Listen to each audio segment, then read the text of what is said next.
À 7h05, la question santé d'Europe 1, Thomas Soto. 800 000 personnes prennent chaque jour en France des anticoagulants. C'est un traitement lourd, mais d'abord, docteur Lemoine, c'est un traitement qui sert à quoi? Quand est-ce qu'on doit prendre des anticoagulants? Alors un anticoagulant, comme son nom l'indique, c'est un médicament qui ralentit la coagulation du sang, donc la formation de caillots. Et le caillot, le corps n'aime pas trop. Je vous donne le nom de quelques maladies qu'il provoque: phlébite, embolie pulmonaire, infarctus et AVC. Alors, des noms qui parlent même quand on n'est pas médecin.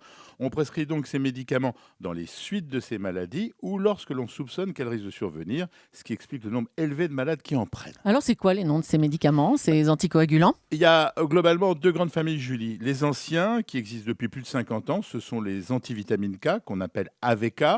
Et puis les petits nouveaux, les NACO, qui sont disponibles en France depuis 2 ans. Bon, alors il y a visiblement une guerre dans le petit monde des anticoagulants, guerre entre ces anciens et les petits nouveaux, Jean-François. Oui, parce que par définition, tous les anticoagulants exposent au risque de saignement. Ça, c'est simple à comprendre. Alors, pour être certain que le médicament n'est pas trop efficace, c'est-à-dire qu'il n'expose pas des hémorragies internes parfois mortelles, les malades sont obligés de vérifier le dosage au moins tous les 15 jours par une prise de sang. Alors, c'est une vraie contrainte pour eux, doublée d'une charge morale importante pour les médecins.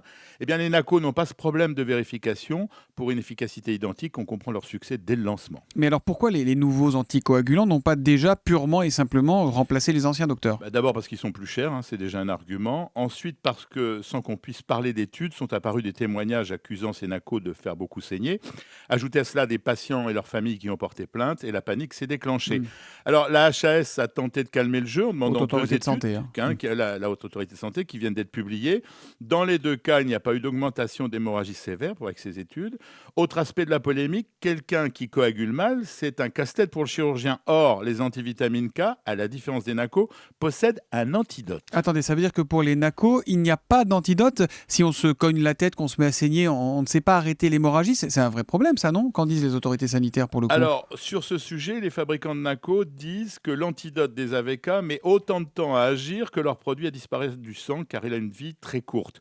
Je dirais, balle au centre, ça sera aux chirurgiens de trancher. Pour le moment, ils n'ont rien dit dans un sens ou dans un autre. Au total, l'Agence nationale de sécurité du médicament a conforté sa décision de laisser ces médicaments à disposition des malades, mais elle ajoute: ces résultats sont à prendre avec précaution, car ils portent sur une période très courte, 3 à 4 mois. Fin de citation. Je pense que cette petite précision ne va pas totalement arrêter la polémique. La question santé d'Europe 1, tous les matins à 7h-5 avec le docteur Lemoine.